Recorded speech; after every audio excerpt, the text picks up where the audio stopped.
We're here at Blizzard with Carlo. How are you doing? I'm good. How are you guys doing? We are holding up. We're holding up, and we'd love to talk to you a little bit about the women's series, the Sheeva skis, and what kind of skis are these? Well, this is the Sheeva models are the skis that we designed specifically for a free ride use. We have three main models: the Sheeva 9, Sheeva 10, and Sheeva 11, and of course we have a junior version called the Sheeva Team. So these are meant to work at their best in a free ride environment, so deeper snow, different conditions, etc., etc.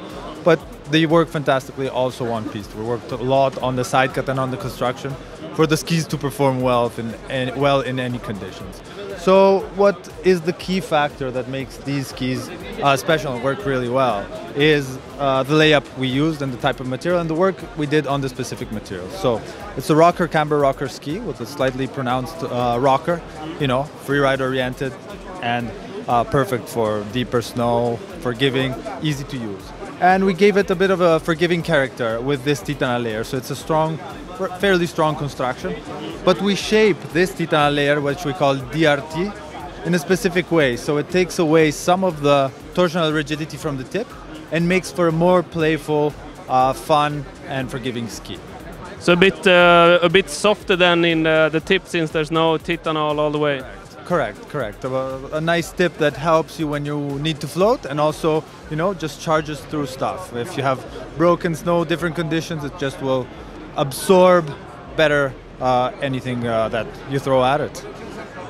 Sounds good. And if we go to the back, does the Titanal go all the way there, or is this the same story? It's the same story. It's basically the same principle we have here, we have in the back. Also because you don't want that tail to be too catchy, you want it to be, again, helping you float and helping you also, even if you're in a carving condition, you want to be able to push and let the ski bend, flex properly and do what it's supposed to do. And now, I guess you hold kind of the most versatile, it's the Sheeva 10 here. What width are we talking about? So we're talking about 102 millimeters underfoot. So it's a good width to do really anything you'd like.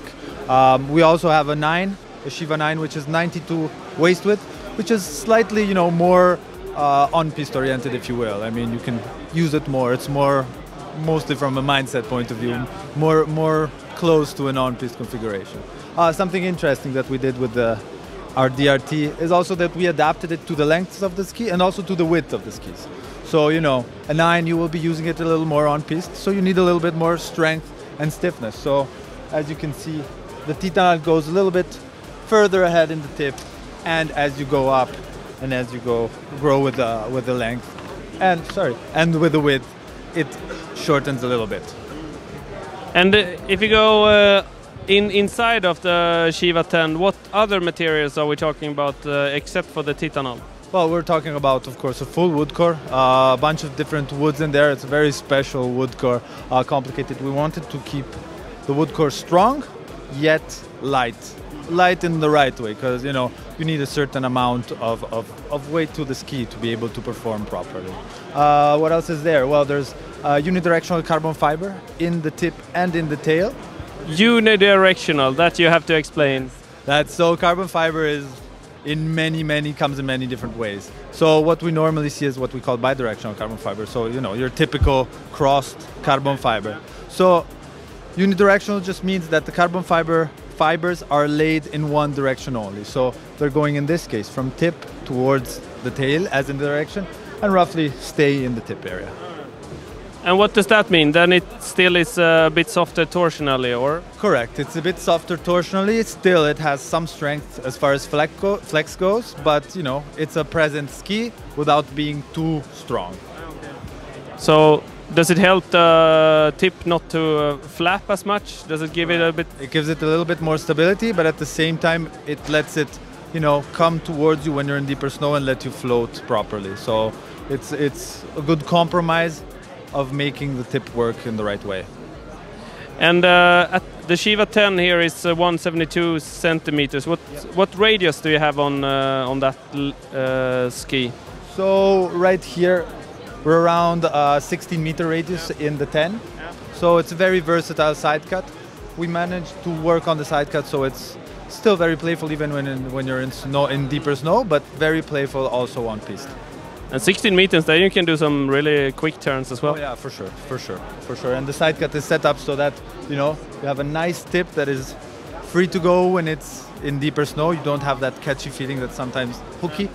But at the same time, you know, when you really put it on an edge, it will turn really nicely.